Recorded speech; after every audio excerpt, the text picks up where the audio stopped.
हमारे army commander south western command lieutenant Majinder Singh ji,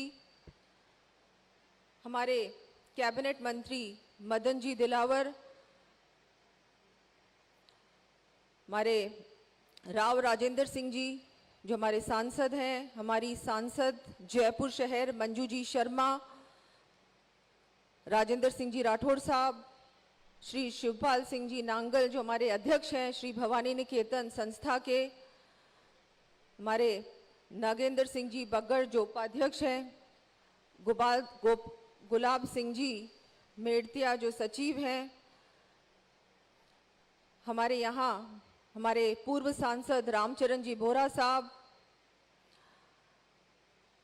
हमारे सभी, मैं मानती हूँ कि हमारे सभी यहाँ मंच पर विराजमान हमारे बहुत सारे हमारे विधायक गण हैं, मैं उनका भी बहुत बहुत स्वागत करती हूँ मेरी विधानसभा क्षेत्र में, और सभी जनप्रतिनिधि गण का यहाँ हमारे सभागार में विराजमान हमारे सभी दूर दूर से पधारे हुए सभी महानुभावों का, मेरे विधानसभा क्षेत्र से हमारे सभी मातृशक्ति, हमारे बड़े बुजुर्ग, आप सभी का और सभी स्टूडेंट्स का विशेषकर आप लोगों को बहुत बहुत बधाई। आज इतना बड़ा कार्य होने जा रहा है, हम सभी के लिए सौभाग्य की बात है, गर्व की बात है।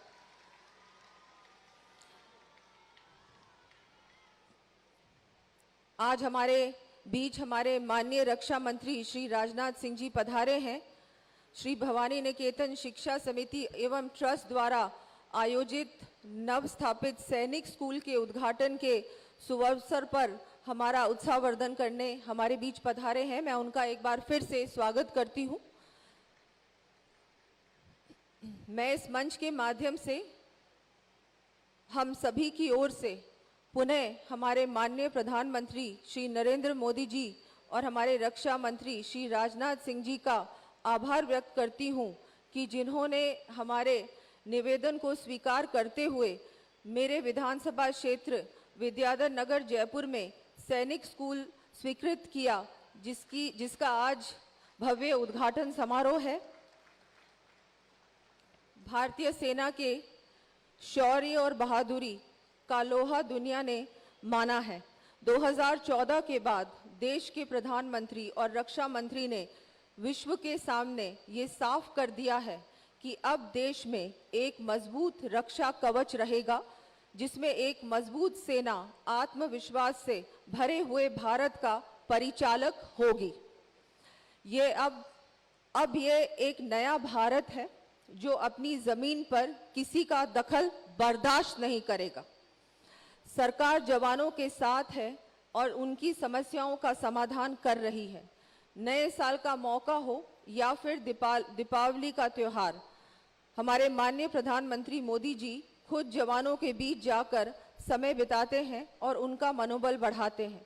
वहीं रक्षा मंत्री जी भी पूर्वोत्तर से लेकर सियाचिन तक, कच्छ से लेकर अंडमान तक यात्रा करते हुए सेना के साथ सरकार है का संदेश दे रहे हैं।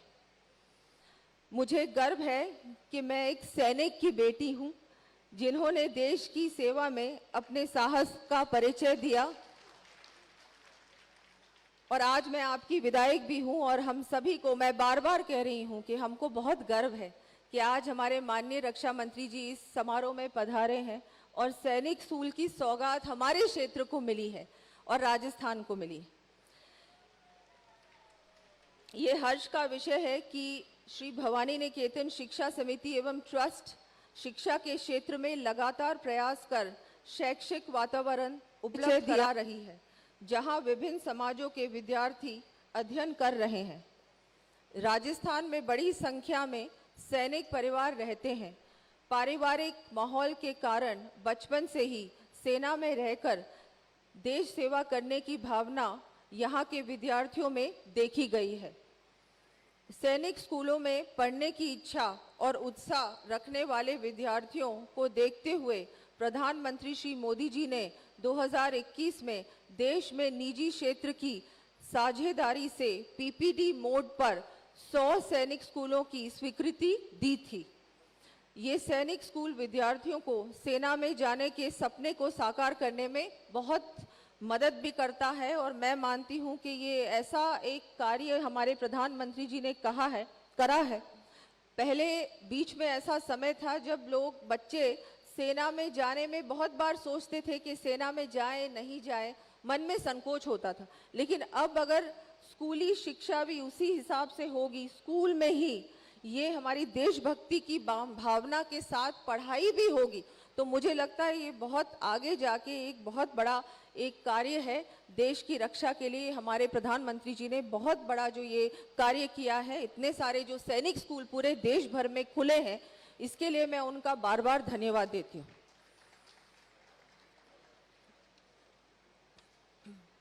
मुझे ये कहते हुए खुशी होती है कि माननीय रक्षा मंत्री जी ने मेरे पूर्व विधानसभा क्षेत्र सवाई माधोपुर में बहुत सारी सैनिक भर्तियों की शिविर भी, वहाँ पर जब आप रक्षा मंत्री थे तो हमारे बहुत से सैनिक भर्ती शिविर हुए आपके निर्देशों के अनुसार, और वहाँ भी बहुत लाभ मिला। वहाँ के जो हमारे बच्चे थे, जो हमारे जवान थे जिनको सेना में जाना था, उस समय इतने सारे सैनिक शिविर नहीं होते थे, भर्ती शिविर नहीं होते थे, लेकिन आपने इतने सारे ये हम सभी के निवेदन पे किए, तो उसके लिए मैं आपकी बहुत बहुत आभारी हूँ। और ब्यावर जो मेरा राजसमंद, जो मेरा पूर्व संसदीय क्षेत्र था, वहाँ भी CST कैंटीन एक्सटेंशन काउंटर खोलने की स्वीकृति दी। और आज हम सभी का सौभाग्य है कि जयपुर में विद्याधर नगर में सैनिक स्कूल का उद्घाटन भी होने जा रहा है। मुझे विश्वास है कि आपका ये स्नेह और आशीर्वाद आगे भी हमें मिलता रहेगा। जयपुर को सैनिक स्कूल की सौगात दिए जाने के लिए मैं एक बार फिर हमारे माननीय रक्षा मंत्री जी का बहुत बहुत आभार व्यक्त करती हूँ, और यहाँ उपस्थित आप सभी सम्मानित जनों का भी बहुत बहुत आभार व्यक्त करती हूँ। जय हिंद, जय भारत, जय Rajasthan.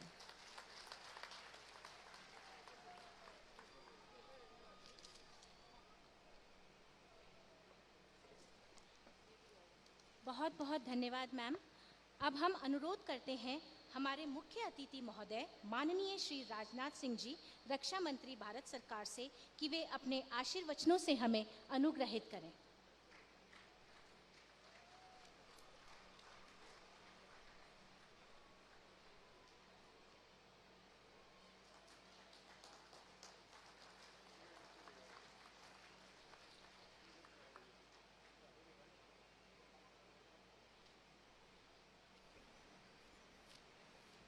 Shrimati Diya Kumari ji, honourable deputy chief minister government of Rajasthan, colonel Rajyavardhan ji Rathore, minister of youth affairs sports, government of Rajasthan,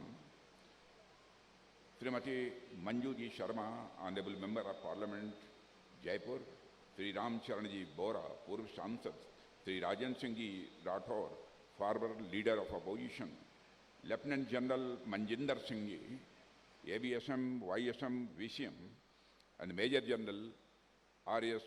Godara, Sri Shivpal Singh Ji Nangal, Adhyaksh, Sri Bhavani Niketan Shiksha Samiti, Sri Ram Singh Ji Chandalai, Rajput Sabha के अध्यक्ष श्री नागेंद्र सिंह जी बागड़, उपाध्यक्ष श्री भवानी निकेतन शिक्षा समिति, प्रधानाचार्य शिक्षकगण, समस्त कर्मचारी भवानी निकेतन शिक्षा समिति, और इस कार्यक्रम में मौजूद हमारे सभी अन्य विधायकगण, अन्य जनप्रतिनिधि तथा अन्य महानुभाव जो भी इस कार्यक्रम में उपस्थित हैं।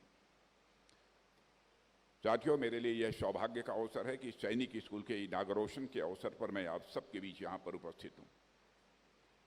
मैं श्री भवानी निकेतन पब्लिक स्कूल और इस आयोजन के जितने भी स्टेक होल्डर्स हैं, सबका मैं धन्यवाद करता हूं कि उन्होंने यहाँ पर इस कार्यक्रम में आमंत्रित किया है। आपके बीच आना मुझे अच्छा लगा, क्योंकि मैं खुद एक शिक्षक रह चुका हूं, इसलिए शिक्षण संस्थाओं में जाना मुझे स्वाभाविक रूप से बेहद पसंद है। साथियों, राजस्थान का जहाँ तक प्रश्न है, राजस्थान ऐतिहासिक रूप से भारत के इतिहास का यह केंद्र रहा है। सिंधु सभ्यता से लेकर आधुनिक युग तक ऐसा कोई काल नहीं रहा है जिस काल में इस क्षेत्र में भारत के इतिहास में अपनी भूमिका न निभाई हो। यह धरती सिर्फ वीरता के लिए ही नहीं जानी जाती, बल्कि अनोखी संस्कृति के लिए भी यह धरती जानी जाती है। उनमें भी विशेषकर यदि मैं जयपुर की बात करूं, तो यहाँ की इमारतें, यहाँ की संस्कृति और यहाँ के पर्यटन स्थल इतने लोकप्रिय हैं कि यदि भारत घूमने के लिए कोई भी प्रवासी आता है तो जयपुर आना वह बेहद पसंद करता है और जयपुर की वह यात्रा करता है। साथियों, राजस्थान के इस बोन पर महाराणा प्रताप, पृथ्वीराज चौहान, महाराजा सूरजमल और सवाई जय सिंह जैसे शौर्य और पराक्रम के अनेक प्रतिनिधियों ने जन्म लिया है। ये वीर प्रसूता धरती है। अपनी मातृभूमि की रक्षा करना और उसकी रक्षा के लिए अपने प्राण तक न्यौछावर कर देने का जो संकल्प है, वह संकल्प इस भूमि के कण कण में रचा बसा हुआ है। मुझे पता है कि रोजाना सुबह सुबह यहाँ नौजवान उठकर दौड़ लगाते हैं ताकि वो सेना में जाने लायक फिट हो सकें और उन्हें राष्ट्र की सुरक्षा करने का एक सुनहला अवसर प्राप्त हो। देश प्रेम की ऐसी भावना से ओतप्रोत यहाँ के बच्चों के लिए तथा उन्हें भारत की सैन्य सेवाओं में जाने के लिए उचित मार्गदर्शन देने के लिए यह सैनिक स्कूल किसी वरदान से कम नहीं है। मैं पुनः इस भवानी शिक्षा निकेतन समिति द्वारा संचालित इस शिक्षण संस्था के प्रति हृदय से इस सम्मान की अभिव्यक्ति करता हूँ। साथियों, आप सभी जानते हैं कि हमारे प्रधानमंत्री जी की प्रेरणा से सरकार ने देश में 100 नए स्कूलों की स्थापना का लक्ष्य रखा है।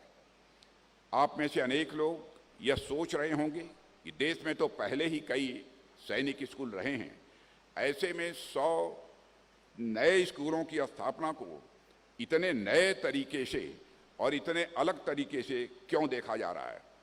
इस पर मैं कुछ बातें आपके सामने यहाँ पर मैं रखना चाहूँगा। दरअसल देश में अब तक जितने स्थापित सैनिक स्कूल रहे हैं वह एक विशेष तरीके से संचालित हो रहे थे। वे सैनिक स्कूल केंद्र सरकार और राज्य सरकार के सम्मिलित प्रयासों से ही स्थापित होते थे और उनके सम्मिलित प्रयासों से भी वह चलाए जाते थे। राज्य सरकार भूमि का आवंटन तथा इंफ्रास्ट्रक्चर का निर्माण करती थी और केंद्र सरकार अपनी बाकी अन्य भूमिका निभाती थी। देश में जितने पुराने हमारे सैनिक स्कूल हैं सब इसी पैटर्न पर चल रहे थे, लेकिन प्रधानमंत्री जी ने जिन 100 नए स्कूलों की स्थापना का लक्ष्य रखा है वह केंद्र और राज्य सरकार की पार्टनरशिप से नहीं बल्कि पीपीपी मॉडल यानी प्राइवेट पब्लिक पार्टनरशिप के आधार पर स्थापित और संचालित किए जा रहे हैं। साथियों, आप लोगों को लग रहा होगा कि आमतौर पर तो पीपीपी मॉडल को पब्लिक प्राइवेट पार्टनरशिप के रूप में देखा जाता है, फिर मैं इसे प्राइवेट पब्लिक पार्टनरशिप क्यों कह रहा हूं, आखिर इसका क्या मतलब है, यह प्रश्न आपके मस्तिष्क में पैदा होना यह स्वाभाविक है। साथियों, आप सब जानते हैं कि जब भी पब्लिक प्राइवेट पार्टनरशिप की बात की जाती है तो इस पार्टनरशिप में पब्लिक वर्ल्ड यानी सरकार की भूमिका पहले आती है। कोई भी काम होता है, कोई प्रोजेक्ट होता है, उसमें हम सरकार की भूमिका सबसे पहले ढूंढने लगते हैं। परिस्थितियां अब पूरी तरह से बदल रही हैं, इसलिए मैं पीपीपी की इस स्टैंडर्ड डेफिनेशन से अलग हटकर इसे प्राइवेट पब्लिक पार्टनरशिप समझता हूं। इसीलिए पहले पब्लिक शब्द का हमने प्रयोग नहीं किया, पहले हमने प्राइवेट शब्द का प्रयोग किया और इसे प्राइवेट पब्लिक पार्टनरशिप के अंतर्गत स्थापित इस सैन्य स्कूल की मैंने चर्चा की है। मैं प्राइवेट शब्द को इसलिए पहले रख रहा हूं क्योंकि वर्तमान समय में यदि आप देखिए तो अर्थव्यवस्था के लगभग प्रत्येक क्षेत्र में प्राइवेट सेक्टर की भूमिका पब्लिक सेक्टर के मुकाबले कहीं अब ज्यादा होती जा रही है। भारत की अर्थव्यवस्था में प्राइमरी सेक्टर यानी एग्रीकल्चर और उससे जुड़ी हुई गतिविधियों की बात की जाए तो भारत की 50% से ज़्यादा वर्कफोर्स उसमें काम करती है और सारा का सारा प्राइवेट सेक्टर ही है। सरकार कहीं जाकर खेती नहीं करती है, खेती का सारा कार्यभार प्राइवेट लोगों की जिम्मे होता है। तो आप देखिए, जो अर्थव्यवस्था का सबसे बड़ा हिस्सा है वह अपने आप में प्राइवेट सेक्टर है। इसके अलावा अर्थव्यवस्था के बाकी दोनों सेक्टर यानी मैन्युफैक्चरिंग सेक्टर और सर्विस सेक्टर में भी प्राइवेट सेक्टर की भूमिका पहले से कहीं अब ज़्यादा हो गई है। मेरे कहने का अर्थ यह है कि देश की अर्थव्यवस्था की जो गाड़ी है, उस गाड़ी की ड्राइविंग सीट पर आज प्राइवेट सेक्टर बैठा हुआ है। इसलिए मैंने जब यह कहा कि जब कभी पीपीपी मॉडल की बात आती है तो वह पब्लिक प्राइवेट पार्टनरशिप नहीं है, बल्कि वह प्राइवेट पब्लिक पार्टनरशिप ज़्यादा होती है।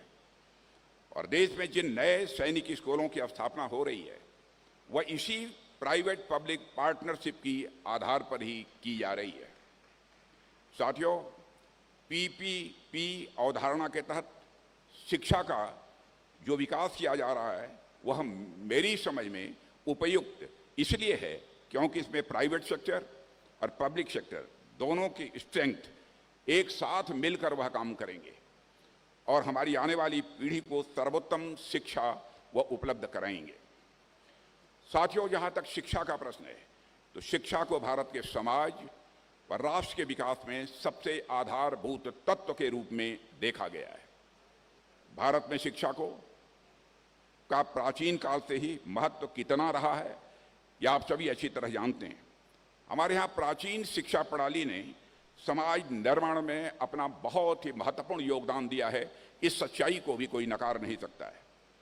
आमतौर पर ऐसा माना जाता है कि जो हमारी प्राचीन शिक्षा रही है उसका ध्यान सिर्फ और सिर्फ मानव के आध्यात्मिक यानी स्पिरिचुअल और मानसिक यानी मेंटल डेवलपमेंट पर ही रहा है। माना गया कि चाहे वो वेद हों, पुराण हों तथा हमारी जो संहिताएं हों, उपनिषद आदि हों, उनका अध्ययन मानव को केवल अंतः ज्ञान यानी अंदर के ज्ञान की ओर ले जाता है। साथ ही ब्रह्म और जीव के संबंधों को भी प्राचीन शिक्षा प्रणाली में अधिक महत्व दिया गया है। लेकिन हम ध्यान से देखेंगे तो हम पाएंगे कि यह सिक्के का सिर्फ एक पहलू है। साथियों, यह सही नहीं है कि प्राचीन शिक्षा प्रणाली में केवल स्पिरिचुअल डेवलपमेंट यानी आध्यात्मिक विकास पर ध्यान दिया जाता था, बल्कि मन के भीतर के साथ साथ बाह्य ज्ञान जैसे मैथमेटिक्स हो, साइंस हो, फिलॉसफी हो, व्याकरण हो, नृत्य और संगीत इत्यादि पर भी प्राचीन काल में ही ध्यान दिया जाता था। यही कारण रहा है कि भारत में जितना आध्यात्म का प्रचलन रहा उतना ही प्रचलन मैथमेटिक्स और साइंस जैसे विषयों का भी रहा है। हमारा यहाँ अनेक मैथमेटिशियन जन्म लिए, अनेक गणितज्ञ जन्म लिए, जिन्होंने सिर्फ शून्य की ही खोज नहीं की बल्कि पूरे नंबर सिस्टम की ही खोज कर डाली। ऐसे मैथमेटिशियन हमारे यहाँ पैदा हुए। हालांकि नंबर सिस्टम की खोज जब भारत से निकलकर अरब से होते हुए दुनिया भर में पहुंचा तो दुनिया ने मान लिया यह सिस्टम अरब की देन है, लेकिन ऐसा नहीं है। उन सिद्धांतों का मूल बीज भारत में ही था। यहाँ पर बहुत सारे हमारे टीचर्स मौजूद हैं, बहुत सारे यहाँ पर हमारे छात्र मौजूद हैं। यहाँ पर मैंने अध्यात्म की चर्चा की है। मैं जानता हूँ कि अध्यात्म की जब भी बात की जाती है लोग यह समझते हैं मंदिर में जाकर पूजा करना, मस्जिद में जाकर इबादत करना यही अध्यात्म है। लेकिन सच्चाई है यही अध्यात्म नहीं है। आप मंदिर में जाते हैं या नहीं जाते हैं, मस्जिद में जाते हैं या नहीं जाते हैं, गिरजाघर में जाते हैं या नहीं जाते हैं, इसके कारण आपकी आध्यात्मिकता पर कोई प्रश्न चिन्ह नहीं लगता। अध्यात्म क्या है? एक मैथमेटिकल इक्वेशन के रूप में मैं इसे डिफाइन करने की कोशिश करूंगा। थोड़ी देर के लिए आप यह मान लीजिए आपका जो मन है यह सर्किल है, एक सर्किल है। और आप जानते हैं छोटे मन का व्यक्ति कभी बड़ा नहीं हो सकता है। और हमारे आदरणीय अटल जी कहा करते थे छोटे मन का व्यक्ति कभी बड़ा नहीं हो सकता है और टूटे मन का व्यक्ति कोई खड़ा नहीं हो सकता है। मेरे बहनों भाइयों, यह मन जितना छोटा रखोगे आप उतना ही आपकी जीवन की कठिनाइयां, आपके जीवन में कष्ट बढ़ते चले जाएंगे। जैसे जैसे आपका मन बड़ा होता चला जाएगा, मन का कोई आकार नहीं है, लेकिन मन जैसे जैसे आप बड़ा करते चले जाएंगे, आपको सुख की अनुभूति, आनंद की अनुभूति बढ़ती चली जाएगी, और एक जीवन में क्षण वह आएगा जब आप परमानंद की प्राप्ति करेंगे। मन बड़ा करने का यह महत्व होता है।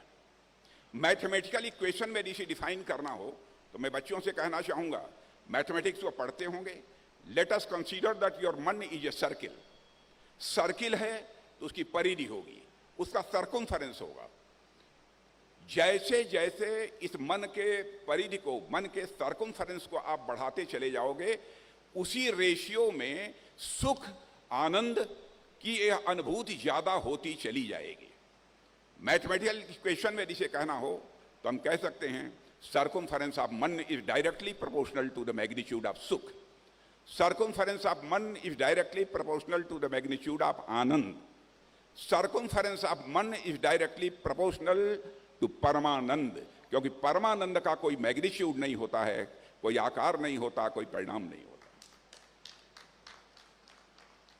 इसलिए कभी कभी मंदिर और मस्जिद में जाकर इबादत करना, दर्शन करना, पूजा करना, इसी को लोग आध्यात्म मानते हैं। सच्चाई है कि आध्यात्म नहीं है। दर्शन शास्त्र हो, गणित हो, आर्किटेक्चर हो, मेडिकल साइंस हो, नृत्य संगीत हो, मार्शल आर्ट हो, या फिर अन्य कोई विधा हो, उन सब पर भी हमारी प्राचीन शिक्षा प्रणाली में साथियों विशेष ध्यान दिया गया है।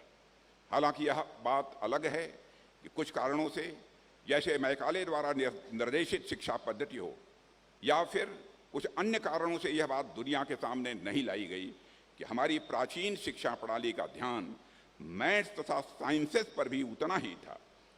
एक कारण यह हो सकता है कि उन्हें अपनी शिक्षा व्यवस्था को सुपीरियर दिखाना था तथा हमारी शिक्षा व्यवस्था को इन्फीरियर दिखाना था, इसलिए उन्होंने जानबूझकर ऐसा किया हो।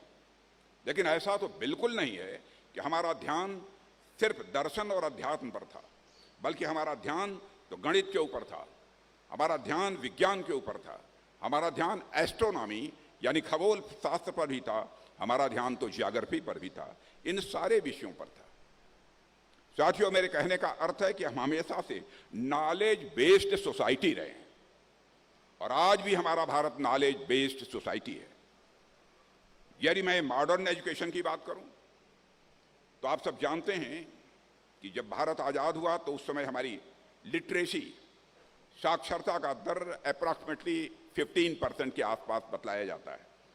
लेकिन केंद्र सरकार, राज्य सरकारें तथा भारतीय समाज के अन्य स्टेक होल्डर्स के प्रयासों से आज स्थिति बदल चुकी है।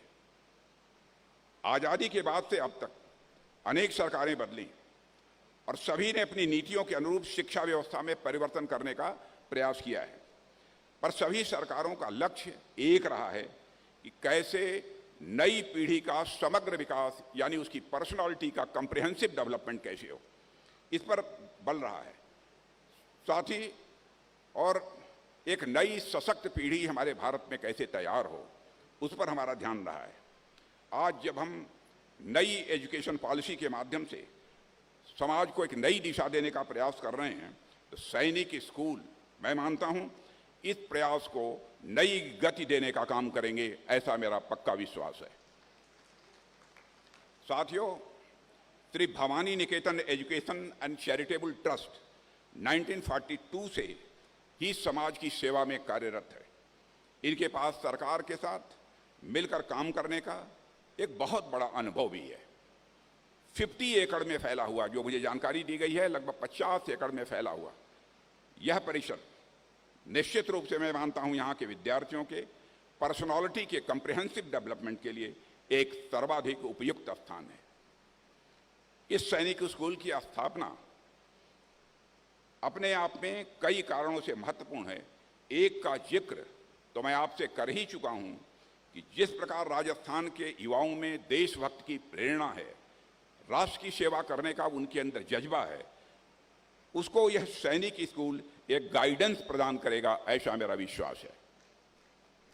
साथियों, सैनिक स्कूल्स विद्यार्थियों को सिर्फ किताबी जानकारी ही नहीं देते, बल्कि सैनिक स्कूल्स विद्यार्थियों के अंदर वैल्यूज के प्रति कमिटमेंट, मूल्यों के प्रति प्रतिबद्धता, विद्यार्थियों के अंदर मूल्यों का समावेश, यह कराने की भी कोशिश करते हैं। अनुशासन, देशभक्ति और साहस जैसे वैल्यूज, मूल्य सैनिक स्कूल अपने विद्यार्थियों में भरते हैं।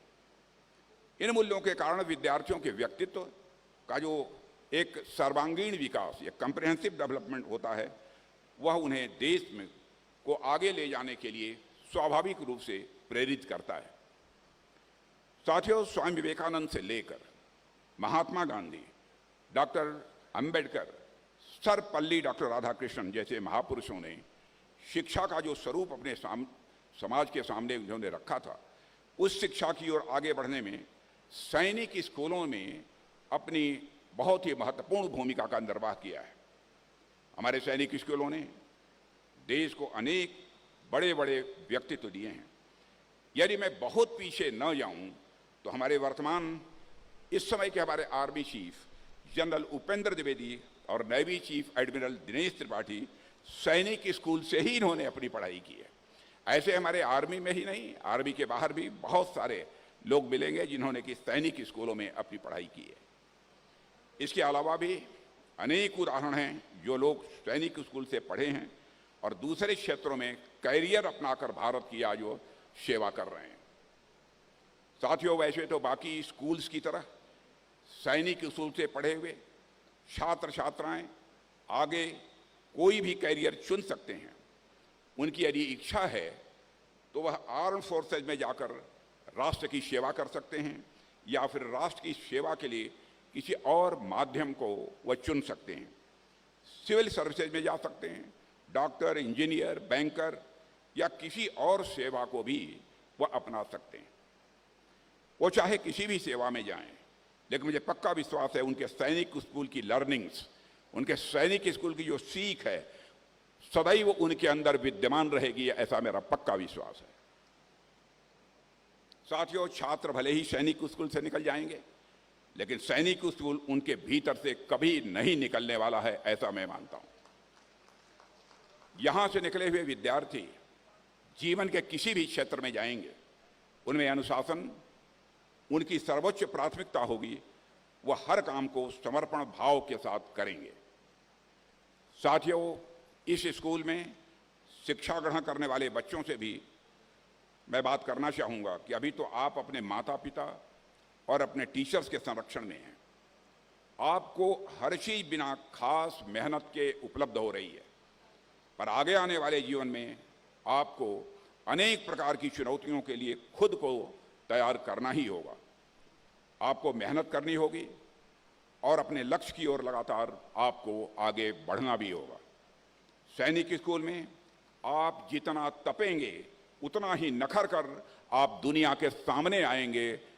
इस सच्चाई को कोई नकार नहीं सकता है। आप मेहनत करने से कभी मत कतराइएगा, यह मेरा आपको आग्रह है। साथियों, आपको राष्ट्र कवि रामधारी सिंह दिनकर जी की यह लाइनें मैं समझता हूं बहुत सारे लोगों को याद होंगी कि वसुधा का नेता कौन हुआ, भूखंड विजेता कौन हुआ। वसुधा का नेता कौन हुआ, भूखंड विजेता कौन हुआ। अतुलित यश क्रेता कौन हुआ, नव धर्म प्रणेता कौन हुआ। जिसने न कभी आराम किया, विघ्नों में रहकर नाम किया है। यह जो है राष्ट्र कवि रामधारी सिंह जी दिनकर की यह कविता है। मैं समझता हूं कि यह कविता हम सभी को इंस्पायर करने वाली है, हम सभी के लिए प्रेरक है। यह कविता हमें यह भी संदेश देती है कि यदि जीवन में आगे बढ़ना है तो आपको जी तोड़ मेहनत करनी ही होगी। आराम से काम नहीं चलने वाला है। यदि आपको इस दुनिया के आकाश में सूरज की तरह चमकना है तो सूरज के जैसा आपको तपना भी पड़ेगा। यह बात भी हमको अच्छी तरह से समझनी चाहिए। यह विद्यालय, मैं सभी छात्रों से कहना चाहूँगा, यह विद्यालय आपको वह मंच प्रदान करेगा जिसके माध्यम से आप स्वयं को निखारेंगे। मुझे पूरा विश्वास है कि आप अपने माता पिता का, अपने समाज का और इस विद्यालय का नाम भविष्य में अवश्य रोशन करेंगे। इसके लिए मैं अपनी तरफ से विशेष रूप से सभी बच्चों को हार्दिक शुभकामनाएं देता हूं। मैं इस विद्यालय को संचालित करने वाले समूह से भी यह आग्रह करूंगा कि आप भी हमेशा इस बात का ध्यान रखें कि इस विद्यालय की गरिमा दिन ब दिन बढ़ती रहे। गरिमा पर किसी भी सूरत में इस विद्यालय के चोट न पहुंचने पाए, इसके प्रति हमें सदैव सजग रहने की आवश्यकता है। साथियों, सैनिक स्कूलों की अब तक की जो लिगेसी रही है, उस लिगेसी को बनाने में कई दशक लगे हैं। सैनिक स्कूल की गरिमा और उसका महत्व एक दिन में नहीं बना है। इसकी गरिमा को बनाए रखना हम सबकी यह जिम्मेदारी है। मुझे पूरा विश्वास है कि आप इसमें सफल सिद्ध होकर ही रहेंगे, मेरा पक्का विश्वास है। साथियों, मैं आप सबको प्राइवेट पब्लिक पार्टनरशिप के माध्यम से स्थापित इस नए सैनिक स्कूल की स्थापना पर हार्दिक बधाई देता हूं और इसके उज्जवल भविष्य की कामना करता हूं तथा ईश्वर से यह भी मैं प्रार्थना करता हूं कि यहां से निकले हुए विद्यार्थी आगे चलकर इस राष्ट्र की प्रगति का भार अपने कंधों के ऊपर वहन करेंगे, ऐसा मेरा पक्का विश्वास है। इन्हीं शब्दों के साथ आप सबको धन्यवाद देते हुए कि आप सब ने मुझे इस कार्यक्रम में आमंत्रित किया, इसे मैं अपना सौभाग्य मानता हूं और इन्हीं शब्दों के साथ पुनः एक बार हृदय से आभार व्यक्त करते हुए अपना निवेदन मैं समाप्त करता हूं। आप सबको बहुत बहुत धन्यवाद। एक बात छूट गई, इस विद्यालय के लिए जो अप्रचलित यानी जो हमारे पुराने एरोप्लेन्स होते हैं, टैंक्स होते हैं, उसको देने की बात हमारे इन्होंने की है चेयरमैन साहब ने कि वह चाहिए।